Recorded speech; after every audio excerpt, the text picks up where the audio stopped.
জিলহজের প্রথম 10 দিনের আমল, ইবাদত, নেকামল, ভালো কাজ, এটা আল্লাহর কাছে এত প্রিয়, অন্য কোন সময়ের আমল ইবাদত, অন্য কোন দিনের আমল ইবাদত আল্লাহর কাছে এত প্রিয় না। কি করব আমরা কোরআন এবং হাদিসের আলোকে 11টি আমলের কথা বলতে পারি। এই 11টি আমল এই দশকের জন্য খাস, স্পেশাল। আমরা কোরআন এবং হাদিসের আলোকে 11টি আমলের কথা বলতে পারি। এই 11টি আমল এই দশকের জন্য খাস, স্পেশাল। নাম্বার 1 নম্বর এই দশকের আমল হলো বেশি বেশি আল্লাহর জিকির করা। কি করা? বেশি বেশি আল্লাহর জিকির করা।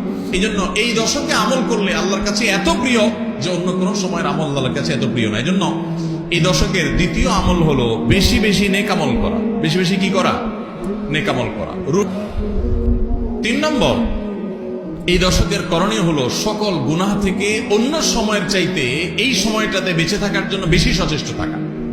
গুনাহ তো 12 মাসই আমরা করব না, কিন্তু এই দশক গুনাহ না করার ব্যাপারে চেষ্টাটা একটু বেশি থাকবে। 4 নম্বর আমল হলো যাদেরকে আল্লাহ তাআলা সামর্থ্য দিয়েছেন তারা হজ করবেন। এই দশক হজের আমলের মাস, আমলের দশক। এই দশকেই তো হজ হবে। অতএব যাদের তৌফিক দিয়েছেন আল্লাহ তাআলা তারা কি করবেন? হজ করবেন। এটা এই দশকের আমল। এটা হলো 4 নম্বর আমল। 5 নম্বর আমল হলো যাদেরকে আল্লাহ সামর্থ্য দিয়েছেন তারা এই দশকে কোরবানি করবেন। কারণ কোরবানি এমন একটা আমল, নবী করিম সাল্লাল্লাহু আলাইহি সাল্লাম মদিনা হিজরত করেছেন, এরপর থেকে প্রতি বছরে তিনি কি করেছেন? কোরবানি করেছেন। আল্লাহ নির্দেশ করেছেন ফাসাল্লি লিরাব্বিকা ওয়ানহার, তুমি তোমার রবের নির্দেশ পালনার্থে নামাজ আদায় করো এবং কোরবানি করো। এই জন্য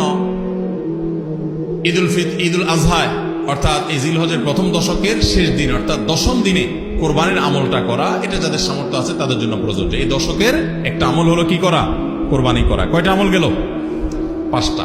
6 নম্বর হলো যাদের কোরবানি করার ইচ্ছা আছে তারা জিলহজের চাঁদ ওঠার আগে আগে জিলকদ মাসের শেষ দিনের মধ্যে তাদের হাতের নখ, চুল, গোফ, অবাঞ্ছিত লোম এগুলো সব কেটে পরিষ্কার করে ফেলবেন এবং এই দশক আর সেগুলোতে হাত দিবেন না।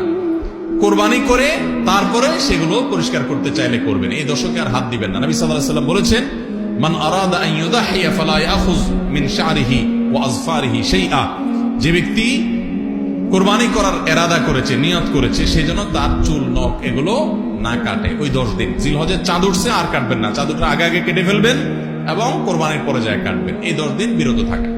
তবে অন্য আরো বিভিন্ন রিওয়ায়াত থেকে, বর্ণনা থেকে বোঝা যায় যে এই আমলটা শুধু যিনি কোরবানি করবেন তিনি নয়, যিনি কোরবানি করবেন না